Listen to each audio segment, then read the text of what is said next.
Hi guys, welcome back to my channel. For today's video guys, ay unbox natin ang ating or review slash unboxing nitong water kettle guys.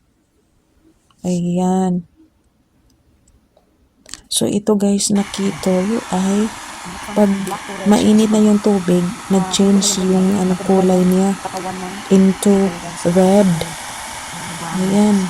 Pumula yung body ng kettle guys. Ayan, ito yung brand, Chef Man. So, ayan guys, tingnan natin, obserbaran natin. Ayan, pumula na siya kasi kumulo-kulo na yung tubig. Ayan. So, ibang kettle naman ito. Binili namin kasi yung kettle namin ay namatay na.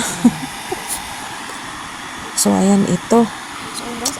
Nakita ko ito guys sa flyers na sale siya. So, kung i-boil mo guys, pumula talaga lahat yan. Pero ayoko nang i-boil kasi $24 ata. So, dito na lang, i-off ko na. Pero ayun guys, yung ganyan. 24, 22. Kalimutan ko nga yung flyer nandun. Babalik din sa itim yan. At ayan guys, kumulo na siya at pumula na talaga ang katawan ng electric kettle guys. Ayan, Chef Man color changing electric kettle. Ayan. Pag full boiled na yung tubig, pumula talaga ang kettle.